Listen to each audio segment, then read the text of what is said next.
Scaredy cat.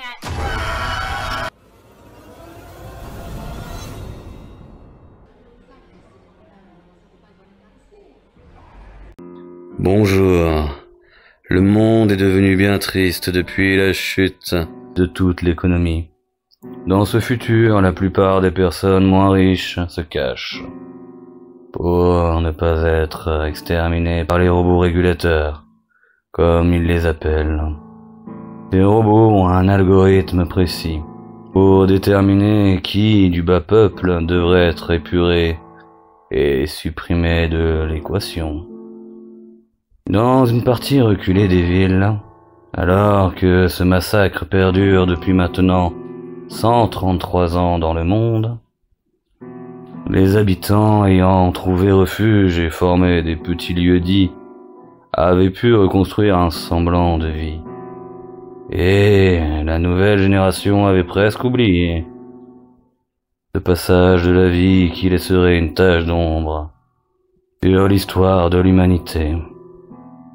Un riche noble de l'ancienne monarchie protégeait du mieux possible toutes ces familles qui avaient avec le temps fui les zones de No Man's Land, régies par l'algorithme supprimant ceux jugés inutiles à la prospérité de la race humaine, en la régulant ensuite à la chute du système passé, qui avait été causée en grande partie par la hausse de la population.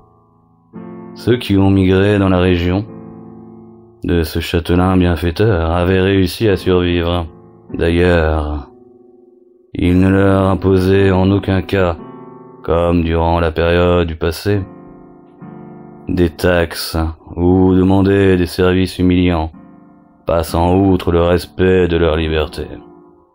Une année était passée avec beaucoup de groupes arrivés dans la région. Le noble décida de regrouper toutes les familles ayant trouvé refuge sur ces terres pour célébrer Noël. Cela fait plusieurs années pour certains avec leur cavale pour sauver leur vie qu'ils n'avaient pas eu l'occasion de fêter quoi que ce soit. Ce grand soir enfin arrivé, il y avait dans la grande salle de son château 936 personnes, tous installés dans celle-ci avec une table formée en plusieurs cercles, comportant un passage pour que les serviteurs puissent arriver jusqu'à la table principale, où le noble était installé avec 6 invités particuliers, qui étaient nul autre que les chefs de chaque groupe actuellement formé dans la zone de son domaine. Le ballet des nombreux serviteurs était comme une danse magnifique rythmée du bruit des couverts et des rires de toute l'assemblée. Les chefs couvraient de remerciements leur hôte.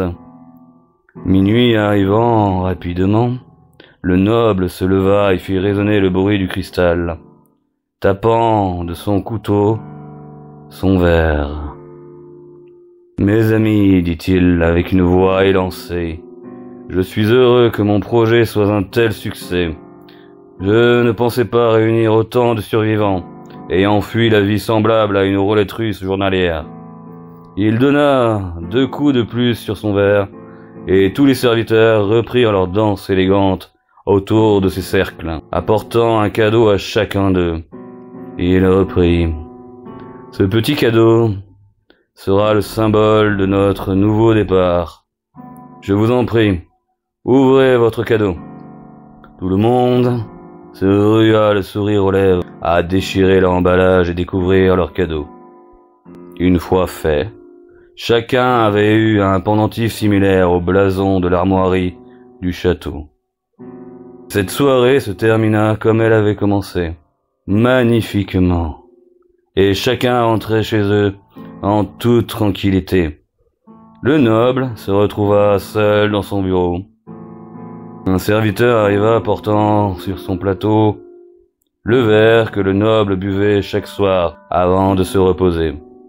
Le déposant sur un repose-verre en or, il prit le verre et le plaça dans la paume de sa main, remuant délicatement son doux breuvage, d'une couleur entre le marron foncé et le noir.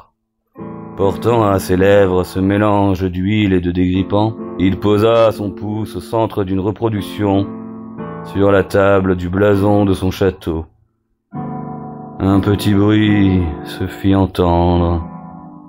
Reposant son verre, il dit à son serviteur: « Ce soir, j'en prendrai bien un second, et veuillez signaler, pour les fuyards, c'est réglé. »